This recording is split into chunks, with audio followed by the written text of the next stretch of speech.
Glória a Deus, graça e paz, amados. Que a mão de Deus abençoe a tua vida, abençoe a tua casa, abençoe a tua família, em nome de Jesus. Eu quero meditar com você a palavra do Senhor. Se você tiver uma Bíblia aí, abra comigo no livro de Gênesis, capítulo 15, no versículo 1, que diz assim: depois desses acontecimentos, a palavra do Senhor veio a Abrão numa visão, dizendo: não tenha medo, Abrão, eu sou o seu escudo, aleluia, e lhe darei uma grande recompensa. E Abrão respondeu: Senhor Deus, que me darás se continuo sem filhos, e o herdeiro da minha casa é o damasceno Eliezer? Abraão continuou: tu não me deste descendência, e um servo nascido na minha casa será o meu herdeiro. E eis que a palavra do Senhor veio a ele dizendo: esse não será o seu herdeiro. Pelo contrário, aquele que será gerado por você, esse será o seu herdeiro. Então o Senhor levou para fora e disse: olhe para os céus e conte as estrelas, se puder contá-las. E lhe disse: assim será a sua posteridade. Abraão creu no Senhor, e isso lhe foi atribuído para justiça. Aleluia. Olha que coisa mais linda. Enquanto Abraão achava que o seu descendente, que o seu herdeiro, melhor dizendo, seria Eliezer, seria um servo que nasceu na sua casa, a qual ele cuidava como um filho, Deus estava dizendo: não. O seu filho vai ser o seu descendente, vai ser aquele que vai ser gerado por você, de você. E grande vai ser a tua descendência. Grande, assim como as estrelas nos céus que são incontáveis, assim será o número dos teus descendentes. E a palavra de Deus diz que Abraão creu, sabe? Ele creu. E porque ele creu, isso lhe foi atribuído para a justiça.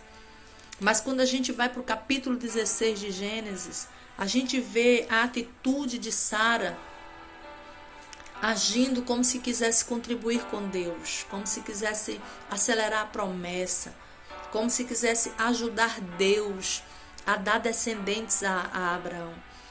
E ela pega sua escrava, sua serva, Agar, e ela oferece para o seu esposo para que ele gere, mas não com ela, mas com Agar, já que ela era estéril, já que ela não podia gerar. E ela diz: olha, vamos fazer acontecer o que Deus falou. Deita com Agar, porque por meio dela eu serei mãe. Por meio dela você será pai. Por meio dela a promessa de Deus vai se cumprir. Então Sara estava achando que era por meio daquilo que ela estava fazendo que Deus iria cumprir a promessa dele. E Abraão deita com Agar, Agar engravida, mas não tem nada a ver com os planos de Deus. Teve a ver com os planos de Sara. Teve a ver com a ideia de Sara, não com a promessa de Deus. Porque a promessa de Deus era outra. A promessa de Deus era que ele ia dar para Abraão e para Sara. E ela, por meio da sua ideia, ela achou que iria cumprir-se na vida dela e do seu esposo a promessa do Senhor. Então ela coloca a sua expectativa de maternidade em Agar.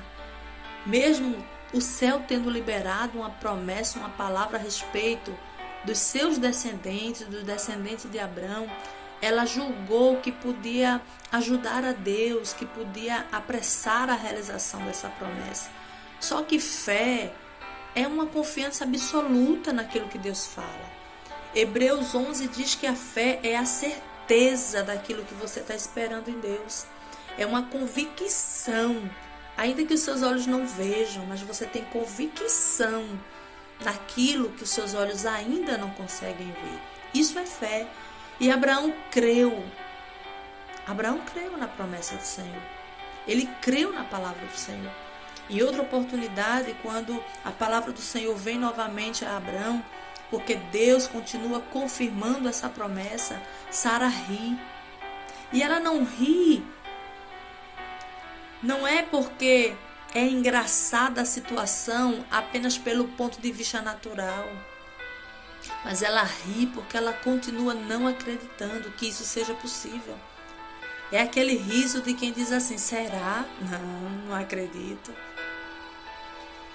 Sabe? E a palavra continua dizendo que o anjo fala, o homem de Deus fala: por que Sara riu? E ela diz: não, eu não ri. Ela é chamada até de mentirosa, porque ele diz: sim, você riu. Não diga que você não riu, você riu. Você riu. Sabe? Ela não estava confiando, ela não estava crendo de verdade. Os olhos dela não conseguiam ver aquilo que Deus falou que iria fazer.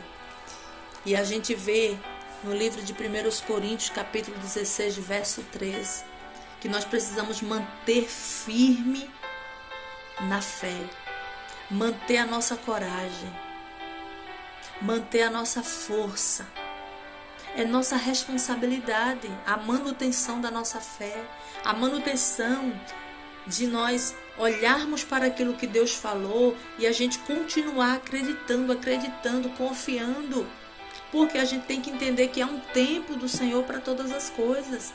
Ele não vai fazer no meu tempo, no meu jeito, da hora que eu quero, mas Ele vai fazer no tempo que Ele já determinou. E foi isso que Ele disse: olha, no tempo determinado. Eclesiastes diz: há um tempo determinado para todas as coisas debaixo do céu. Há um tempo determinado, e quem determina esse tempo é o dono do tempo, é Deus. Não é o tempo do meu querer, da minha vontade, é o tempo do Senhor. E nós precisamos aprender isso, olhar para a palavra e dizer: não, Senhor, eu creio, sabe? Marcos 11, 22, Jesus nos diz que se nós tivermos fé e não duvidarmos, porque tem gente que diz que tem fé, mas duvida. Não. Quem tem fé não duvida. Quem tem fé espera. Quem tem fé tem certeza. Quem tem fé tem convicção. Ele não duvida. Então, muitas pessoas dizem: eu tenho muita fé, mas está duvidando. Está tentando fazer as coisas acontecerem do seu jeito, da sua maneira. Está tentando apressar as promessas de Deus. E sabe o que nós precisamos entender? É que há um tempo para essas promessas se cumprirem. Porque só o dono da promessa é que tem poder para cumprir a promessa. Ismael nasceu, mas o filho da promessa se chamava Isaque. O filho do riso, da alegria. Aquele que fez Sara rir, não mais de dúvidas, mas fez ela rir, porque ela percebeu que grande era o poder daquele Deus que havia prometido que iria fazer na vida dela a maternidade acontecer. Então, que eu e você continuemos firmes na nossa fé, acreditando e confiando que Deus vai cumprir tudo aquilo que Ele prometeu. No livro de João, o Evangelho de Jesus segundo escreveu João, capítulo 7, versículo 38, diz que nós temos que crer como diz as Escrituras. Não é crer como eu penso, como eu acho, não, é crer como a palavra diz que é para crer.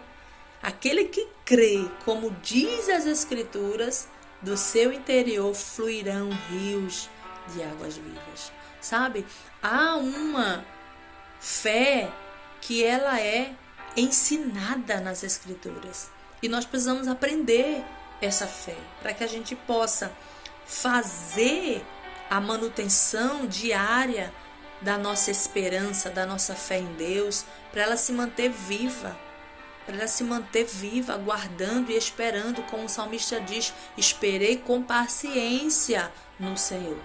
Ele trabalhou essa espera, essa fé no Senhor diariamente, orando, buscando, conhecendo mais desse Deus e entendendo o que Ele tem para fazer, Ele vai fazer. O que Ele falou que ia fazer, Ele vai fazer. Mas eu preciso me manter no lugar da espera. Esperar não é bom, a gente não gosta. Quantas pessoas não saem no meio da fila do banco porque não aguentam esperar? Sai de um consultório porque não aguenta esperar o médico. Sai de lugares, de posições que eles estavam, às vezes faltando 2, 3 na frente dele, mas a falta de paciência, sufocou ele de uma forma que ele saiu. Assim tem muita gente saindo do lugar da espera. Assim tem muita gente saindo do lugar da promessa de Deus. E por isso não receberam, por isso não estão hoje de posse da realização dessas promessas. Mas se o Deus que falou com você é o Deus vivo, é o Deus verdadeiro, é o Deus que as Escrituras dizem sobre ele não mente. Ele não mente. Fica no lugar da espera. Fica no lugar que Deus quer que você fique. Não desista, não. Vai chegar, tua promessa vai se cumprir, Deus vai fazer.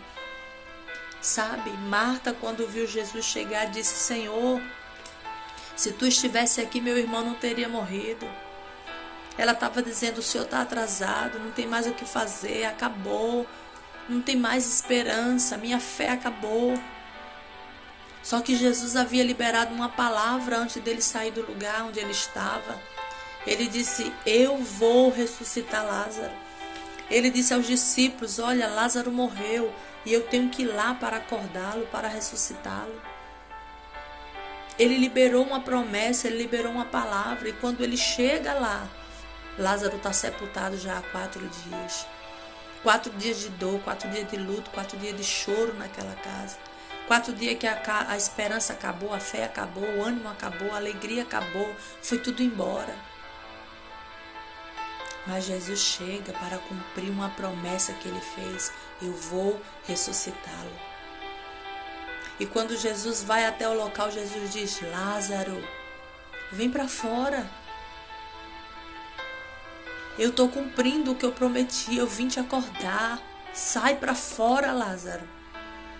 E Lázaro sai. E Lázaro ressuscita. Sabe o que eu quero que você entenda? É que as circunstâncias ao seu redor podem dizer que não tem mais jeito. Tudo ao seu redor pode falar para você: olha, não tem mais esperança.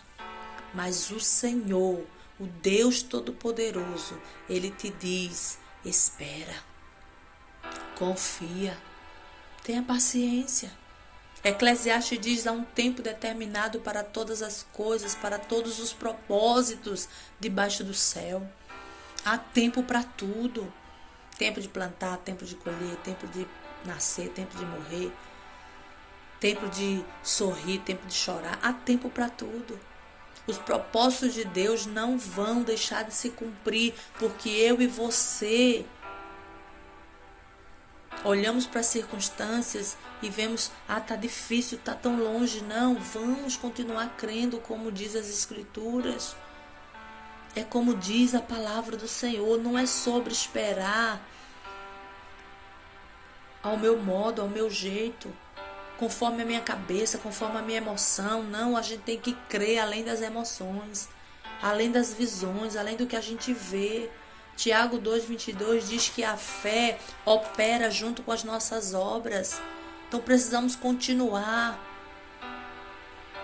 orando, lendo a palavra, se entregando a Deus, confiando nele, trabalhando para ele, fazendo tudo o que nós temos que fazer de acordo com a nossa fé, porque o próprio Tiago diz que a fé sem as obras ela é morta. Sabe? Nós vamos esperar, mas nós vamos esperar buscando, orando, clamando, entregando na mão do Senhor. Não é sobre a gente tentar ajudar Deus, não, é só para a gente descansar nele.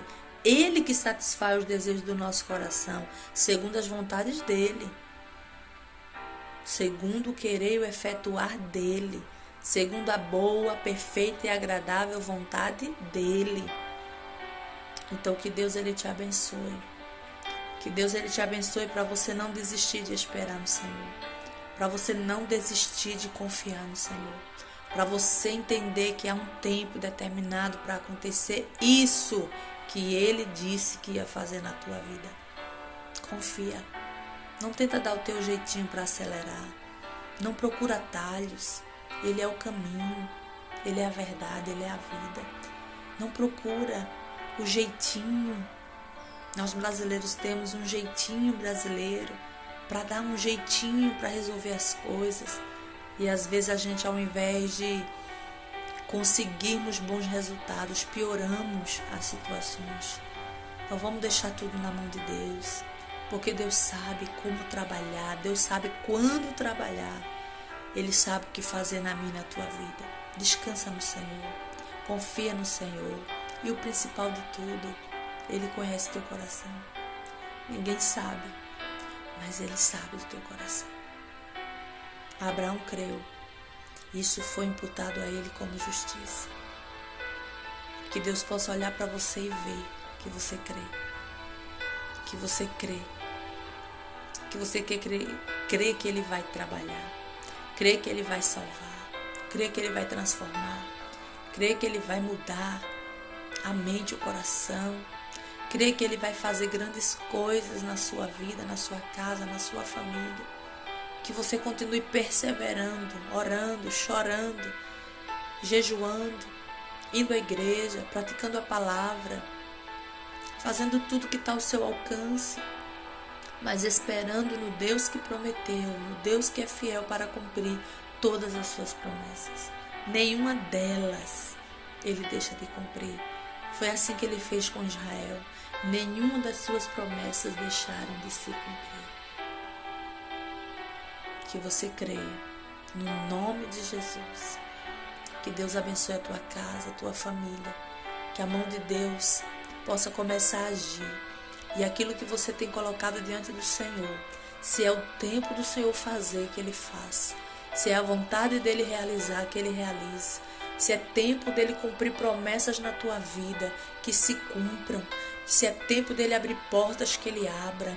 Se é tempo dEle trazer vida aos pés dEle, da tua família, Ele traga. Que o Senhor faça acontecer na tua vida tudo aquilo que Ele já determinou, toda a palavra que Ele já liberou, toda a palavra que já veio do céu para você, que se cumpra em nome de Jesus, para a glória de Deus. Deus te abençoe, graça e paz.